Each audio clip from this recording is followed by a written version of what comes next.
რუსულენოვანი და რუს ტურისტებზე მომუშავე ტუროპერატორი ფოტოკოლაჟის აღწერისას ასეთ რამეს წერს. ჩვენ გადავწყვიტეთ ხელოვნურ ინტელექტთან ერთად ვიოცნებოთ. როგორ მოგწონთ ასეთი თბილისი? მე არ მეკითხება, მაგრამ ჩემი პასუხი სასახაა არ მომწონს. კომენტარები ძირითადად რუსულენოვანია და ერთი ასეთია. მაგარი გამოვიდა ჩვენი გემრიელი და ტკბილი თბილისი. არის ქართულენოვანი ერთი ასეთი კომენტარიც. მალე რუსული დაერქმევა.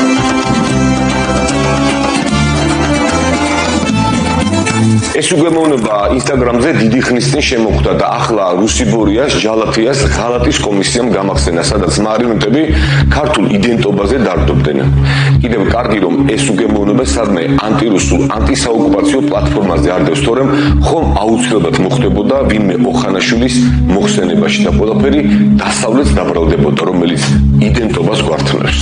როგორც ბოლშევიკური რეჟიმის მოსვლის პერიოდში იდეა იყო მათი, რომ იმ ქართულ იდენტობას, რაზეც იდგა საქართველოს ისტორია, უნდა დაეპირისპირებინათ რაღაც ახალი იდეა, სხვა შემთხვევაში ვერ მოიკიდებდნენ ფეხს. ამას ქვია ღალატი ქვეყნის მიმართ უპატივცემულობა იდენტობის, ჩვენი ფესვების, ჩვენი ტრადიციების მიმართ. ამ ორი მოლაპარაკე რუსული თავები და იდენტობაზე დამაშვალი მეორე დაიმახსოვროთ ის ქართული კავშირგაბმულობის ძველი მამის, რუსეთის ღია მოტრფიალის ბოლო ლეგიტიმურ პარლამენტში პატრიოტთა ალიანსის სიით მოხვედრილი და შემდეგ ევროპული სოციალისტის სახელდარქმეული ვითომ ოპოზიციონერის ფიდონ ინჯიას ვაჟია.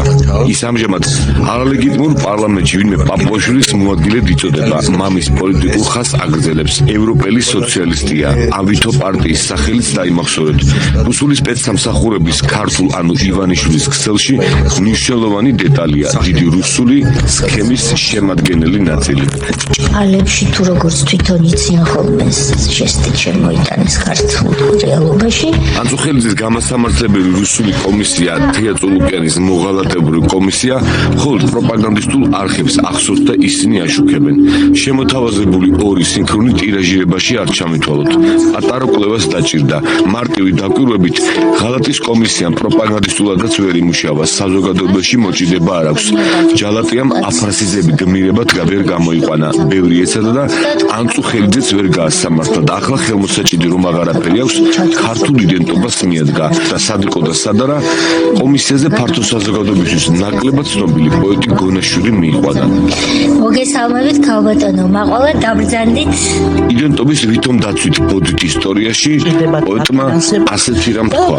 ამ დროს შერჩეულის ყავდათ რამდენიმე პიროვნება, მე კარგად მახსოვს და დამამახსოვრდა განსაკუთრებით ლაშა გუღაძე, იმიტომ რომ სწორედ მან წირვალეთ შეასრულა დავალება და უცხოური დაფინანსება და დაწერა თამარ მეფეზე შემზარავი ნაწარმოები. პოეტისას და ღალატის კომისიის წევრებს არ დაუკონკრეტებიათ ვითომ შემზარავი ნაწარმოების სათაური.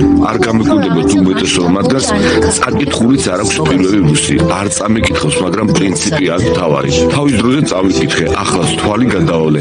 ჩემი შეფასებით თავს არ შეგაწყვეტ.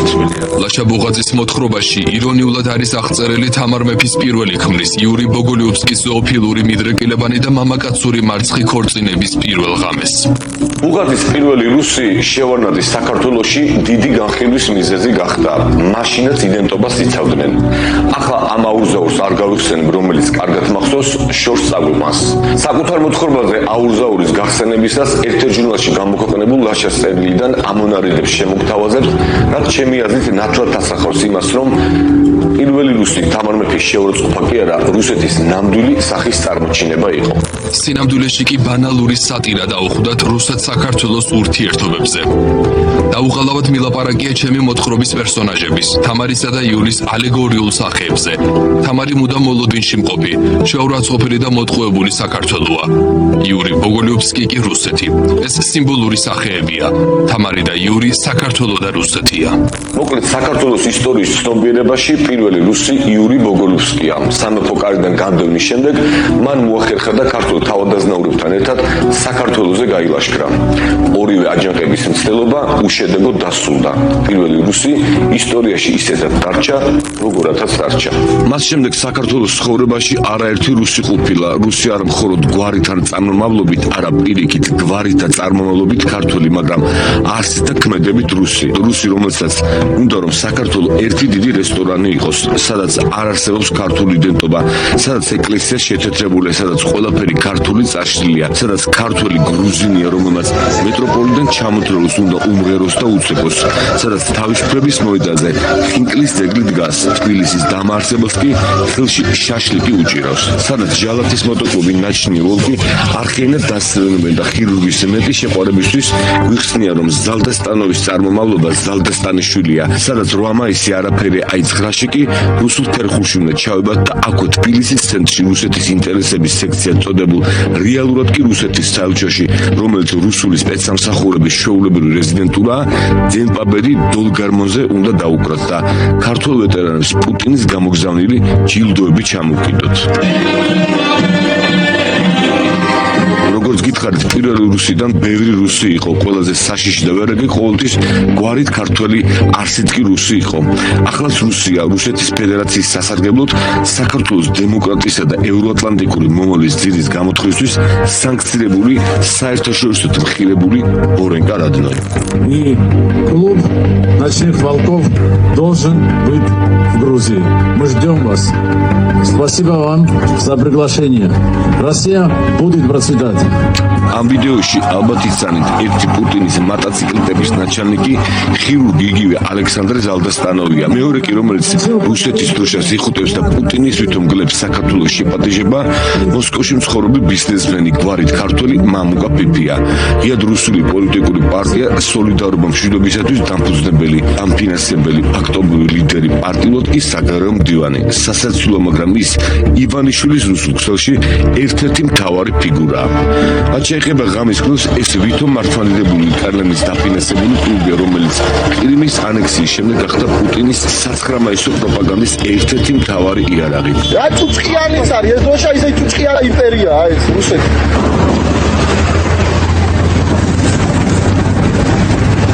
სანქცირებული ღამის გოლები ივანიშვილის გრუზიაში 2015 წელსაც იმყოფებოდნენ, მაგრამ მაშინ ქართველი ბაიკერების აქტიური მოქალაქეების პროტესტის შედეგით ვაკის პარკში გულაობის და გეორგიევსკის პანტოჩკების დარიგების საშუალება არ მიეცათ.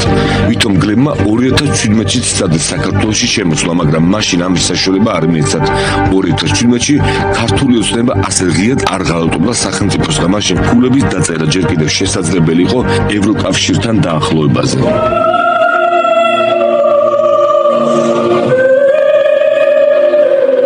არც 2015-ში და არც 2017-ში არავის ახსოვდა, უფრო ზუსტად კი საზოგადოების დიდმა ნაწილმა არ იცოდა, რომ მართლმადიდებლობას ამოფარებული მოტოციკლისტები 2013 წელსაც იმყოფებოდნენ საქართველოში. სვეტი ცხოვრება აღნიშნეს, პატრიარქსაც შეხვდნენ. ამ შეხვედრაზე რუსულ ღია წყაროებში ძალიან საინტერესო მასალებს წავაწყდი, მაგრამ ამაზე სხვა დროს. მაშასე მამუკა პიპია, მისი კავშირები რუსეთის საგარეო დაზვერვასთან, რუსული სპეცსამსახურების ოფიცერსთან ივანიშვილის ფარცხალაძესთან, ხალხის ძალასთან, ალტინფოსთან, ქართულ ოცნებასთან, ქართულენოვან რუსულ პროპაგანდასთან, მამაშვილ ინჯიებთან და არ გაგიკვირდება თუ ამ ჩამონათვალში მიშკა ყაველაშვილის მოხდება. რასაც თავი მოუყარე, ჩემი აზრით, სუსის ანგარიში უნდა მოხოდრილიყო როგორც რუსული ჰიბრიდული ომის ნაწილი, მაგრამ ივანიშვილის ყობახიძის ოხანაშვილისთვის მთავარი საფრთხე რუსეთი არ არის. ივანიშვილის გრუზიაშიც კი პირველად მოხდა, როდესაც სუსის ანგარიში საფრთხედ დასავლეთია წარმოჩენილი. ბევრი რომ არ დაგღალოთ ოხანაშვილის რუსული მოხსენებით, გეტყვით, რომ ის ფაქტობრივად სიტყვასიტყვით იმეორებს რუსეთის საგარეო დაზვერვის შეფის ნარიშკინის განცხადებებს საქართველოზე. ნარიშკინი დიდი ხანია წუხს, რომ დასავლეთი გრუზიაში არეულობას და გადატრელებას გეგმავს, ანუ გადაჭარბებულად არ მოგეჩვენოთ თუ გეტყვით, რომ ოხანაშვილმა ლამაზად თარგმნა საქართველოს კურატორის ნარიშკინის განცხადებები და ხელიც მოაწერა. მე პირადად სულ ფიქრობდი, 2012 წლიდან მოყოლებული საქართველო ნაბიჯნაბით ექცეოდა რუსული სპეცსამსახურების FSB-ს SOR-ის და გრუზ გავლენის ქვეშ და როგორც ჩანს ახლა ეს საბოლოოდ გაფორმდა. თქვენ შეხვდით რუსეთის ფედერაციის საგარეო დაზვერვის ხელმძღვანელს, დირექტორს სერგეი ნარიშკინს და ეს გახდა სწორედაც აი ამ გლობალისტურ არხებზე ესეთი აჟიოტაჟის საგანი. თუ შეიძლება რომ გასაგებია რა ფიგურა ეს ადამიანი, ის აგრეთვე ტელემაყურებლისთვის უბრალოდ აქვე დავამატებ რომ ის არის რუსეთის უშიშროების საბჭოს წევრი და რა თქმა უნდა ფლობს საკმაოდ სერიოზულ ინფორმაციას და უშუალო შეხება აქვს რუსეთის პრეზიდენტთან ვლადიმერ პუტინთან. თქვენ რა შეგიძლიათ გითხრათ აი იმ შეხვედრასთან დაკავშირებით, რაც განხორციელდა სერგეი ნარიშკინთან? კი, იყო სერგეი ნარიშკინი ჩვენ დიდი ხნის ნაცნობობა გაკავშირებს. ერთი 18-20 წელი ერთმანეთს ვიცნობთ და ყავს საერთო მეგობრებიც. იცანით რუსული დროშის გულში ჩამხუტებელი კი მამუკა ფიფია საკუთარ ტელევიზიაში თავს იწვევს ნარიშკინთან ნაცნობობით. ეს ის ნარიშკინია ოხანაშვილმა მისი ბოდობი რომ თარგმნა და ივანიშვილის რუსული კოშმარის პარტიული უსაფრთხოების დოკუმენტად აქცია. სოლიდარობა მშვიდობისათვის 2021 წელს დაფუძნებული ორგანიზაცია, რომელიც 2023 წლის 15 დეკემბერს პოლიტიკურ პარტიად დარეგისტრირდა. პოლიტიკური გაერთიანების პირველი თავმჯდომარე მერაბ ჭიქაშვილი გახდა, რომელიც სოლიდარობა მშვიდობისათვის შექმნამდე პარტია პატრიოტთა ალიანსის წევრი და TV ობიექტივის წამყვანი იყო. 2024 წლის 15 ივნისს გამართულ ყრილობაზე პარტიის ახალ თავმჯდომარედ მიხეილ ჟღენტი აირჩიეს. მას და ჭიქაშვილს კიდევ მიუბრუნდები, მანამდე კი ისევ ფიფია. ის რაც რუსი ბორიას მთავარმა მარიონეტმა გავრილოვის ჩამომთრევმა 28 ნოემბერს თქვა ევროკავშირი არ გვინდაო, ფიფიამ არჩევნების დღეს 26 ოქტომბერს თქვა. ინტერვიუ პროპაგანდისტულმა სპუტნიკმა გაავრცელა. Изначально блеф. თავიდანვე ბლეფი იყო და 30 წელზე მეტია გვაცეკვებენ სტაფილოთი. არც კი გვაცეკვებენ, დაგვიდგეს და გვატარებენ ამ სტაფილოთი, რომელიც დაჭკნა. ახლა ახალი დადგეს, კანდიდატი მოგცეს და ეს სხვა არაფერია. თუ არა კიდევ 30 წელი ვივლით ამ სტაფილოზე. Будем ходить по этой морковке. ცოტა მეუხერხულება ამ არსებას ამდენ დროს ვუთ, მაგრამ მისი ფიქსნება დიდი რუსული ქსელი, რომელსაც ფარცხალაძის გავლით ივანიშვილამდე და შესაბამისად რუსულ სპეცსამსახურებამდე მივყავართ. 2024 წლის 4 აგვისტოს თურმე რუსეთთან დაძმობილების, ანუ გეორგიევსკის ტრაქტატის იუბილე ყოფილა. ესეთ რუსულ კოშმარს უნდა აღენიშნა ეს თარიღი დიდი ზარზენით, მაგრამ ერეკლე მეორის სახელის დამახინჯებულად გამომყენებელმა რეჟიმმა ასპარეზი თელავში არჩევნამდე 3 თვით ადრე ფიფიას და მის სოლიდარობას დაუთმო. ფიფიამ რუსეთთან სტრატეგიული პარტნიორობის აღდგენა მოითხოვა. Грузия и Россия. საქართველომ და რუსეთმა კიდევ ერთხელ უნდა დააძლევენ უთანხმოება და გაერთიანდნენ რაიმე წინაპირობის გარეშე. ჩვენ როგორც ჩვენმა წინაპრებს მე-18 საუკუნეში არ გვაქვს სხვა არჩევანი თუ არა შევქმნათ საერთო სივრცე ყველა მიმართულებით. საერთო ეკონომიკური, კულტურული, საინფორმაციო, სამხედრო პოლიტიკური სივრცე. Информационное, военно-политическое пространство. რუსი ფიფიას მიმართვა აქ არ სრულდება ნარიშკინის და ახლა უკვე ივანიშვილის, კობახიძის, ოხანაშვილის მოხსენების ფარგლებში აგრძელებს საუბარს და თავარ სარტყელს ბოლოს ამბობს. რუსეთთან ყველანაირი წინაპირობის გარეშე დიპლომატიური ურთიერთობების აღდგენა მოითხოვა. Обращаемся к властям Грузии. მიმართავ საქართველოს ხელისუფლებას. დიპლომატიური ურთიერთობების დროულად აღდგენის მიზნით დაიწყოს მოლაპარაკება რუსეთის მხარესთან. მიმართავთ ორი ქვეყნის ხელმძღვანელობას. დაიწყოს საფუძვლიანი მზადება კეთილმეზობლური ურთიერთობების აღსადგენად. სტრატეგიული მოკავშირეობის აღდგენის პერსპექტივით თბილისსა და მოსკოვს შორის. დროა უსაფრთხოების საერთო სივრცის აღდგენის. Безопасности. ხომ არაფერი გეცნობთ ლავროვის მოადგილის და მისი სპიკერის ზახაროვას განცხადება, რომ მოსკოვი მზად არის თბილისთან დიპლომატიური ურთიერთობები აღადგინოს. რუსი ფიფიას ამ განცხადებამდე 3 დღით ადრე 1 აგვისტოს რუსეთის ფედერაციის საბჭოს თავმჯდომარემ მატვიენკომ მოახლოებულ არჩევნებზე ისაუბრა და დაახლოებით იგივე გაიმეორა, რაც 2012 წლის 7 მარტს პუტინმა როდესაც იკითხა, თქვენთან არჩევნები როდის არის, ამაზე ბევრი რამე არის დამოკიდებულიო. პუტინის ეს განცხადება და კითხვა-პასუხი ჩემთვის ყოველთვის იყო იმის საფუძველი, მე შეფიქრა, რომ 2012 წლის 1 ოქტომბრის არჩევნები რუსული სპეცოპერაცია იყო. ახლა პუტინის მატვიენკოს ეს განცხადება და არჩევნებზე საუბარი იმის დასტურია, რომ 2024 წლის 26 ოქტომბერიც რუსული სპეცოპერაცია იყო. ოქტომბერში საქართველოში იქნება არჩევნები. Რაღაც თქმა უნდა შედეგები განსაზღვროს ეკონომიკური, სოციალური და პოლიტიკური განვითარების კურსს. არჩეული იქნება ახალი პარლამენტი და თუ საქართველოს მხრიდან იქნება დიალოგის სურვილი, ჩვენ ახლაც მზად ვართ მიუხედავად იმისა, რომ არ გვაქვს დიპლომატიური ურთიერთობები. ჩვენ მზად ვართ. მეტი რაქნას და რა თქვას პუტინის მატვიენკო მერწმუნეთ ამ ბოლო 13 წლის მანძილზე მსგავსი განცხადებები, რომლებიც ერთმანეთთან კავშირშია, უამრავი იყო. იმედია ის, ვინც ბრმა არის ან თავს ძალით იბრმავებს, ახლა მაინც მიხვდება, რომ ნამდვილად დადგა ის დრო, როდესაც ივანიშვილი საქართველოსთვის ბოლო რუსი უნდა იყოს. ეს არ ახსოვს, მაგრამ შეგახსენებთ, მამუკა ფიფია 2023-ში ოცნების დეპუტატის ჩიგოგიდის სტუმარი იყო, მის კაბინეტში ფოტოს გადაიღო წარწერით ვეცნობის საქართველოს კონსტიტუციას. უფრო მეტიც, სხდომათა დარბაზში გადაღებული ფოტოს გამოქვეყნა. მაშინ დინარაძე ამბობდა, რომ ფიფია სხდომათა დარბაზში არ ყოფილა და საერთოდ ეს ვიზიტი მიზანმიმართული დაგეგმილი პროვოკაცია იყო. მაგრამ ვისი არ უთქვავს და რა გამოვიდა, რომ ოცნების დეპუტატი ფიფიას დადგმულ პროვოკაციაში მონაწილეობდა. ამბავი ჩაიფარცხა, ფიფია გავრილოვის მეგობარია. აი იმ გავრილოვის კობახიძე რომ ჩამოათრია და შემდეგ მისი სახელობის გავრილოვის, ანუ რუსი ბორიას, ანუ რუსი ირაკლის ართლომეს ღამე მოაწყო. ფიფია მარტო ნარიშკინის და გავრილოვის კი არა, ევროპელი სოციალისტების დამფუძნებლად წოდებული ფრიდონ ინჯიას მეგობარიც არის. ინჯიას შვილია ილია, არალეგიტიმური პარლამენტის წევრი, პაპუაშვილის მოადგილე და რაც მთავარია, ღალატის კომისიის წევრი, ხალხიძალის ლიდერებთან წოდებულ სუბართან და ნაჭარაშვილთან ერთად. მე ვიყავი თავის დროზე ბევრს არ გეცოთ, მაგრამ ეს ხან ჟურნალისტი, ხან ექსპერტი, ხან ისტორიკოსი ვინმე ნუკრი შოშიაშვილია. პოსტივის ყოფილი თანამშრომელი, იმედის და საზმაუს ხშირი სტუმარი და ხალხიძალის ერთ-ერთი მთავარი დამფუძნებელი. ის ფიფიას ტელევიზიის ხშირი სტუმარია. ამავე ტელევიზიის, ასევე პოსტივის და სხვა პროპაგანდისტული არხების ხშირი სტუმარია ქალბატონი თამარ კიკრაძე, პოლიტიკის მეცნიერებათა დოქტორი, ტექნიკური უნივერსიტეტის სამართლისა და საერთაშორისო ურთიერთობების ფაკულტეტის პოლიტიკისა და საერთაშორისო ურთიერთობების დეპარტამენტის ხელმძღვანელი. 2021 წელს ინჯიების ევროპული სოციალისტების პოლიტსაბჭოს წევრი. ახლა კი ფიფიას სოლიდარობა მშვიდობისათვის პოლიტსაბჭოს წევრია. მისი ვიდეოებით არ დაგღრით, გასაგები არაზე საუბრობს ქართულენოვან რუსულ არხებზე. მხოლოდ ერთ განცხადებას შემოგთავაზებთ. შემთხვევითი ხო არ არის, რომ კონსტიტუციაში ჩაგიწერეს, რომ ეს დასავლური არჩევანი ნატო კავშირი ეხა მაგალითად როგორც პოლიტიკის თეორეტიკოსმა ეს იმხელა აბსურდია.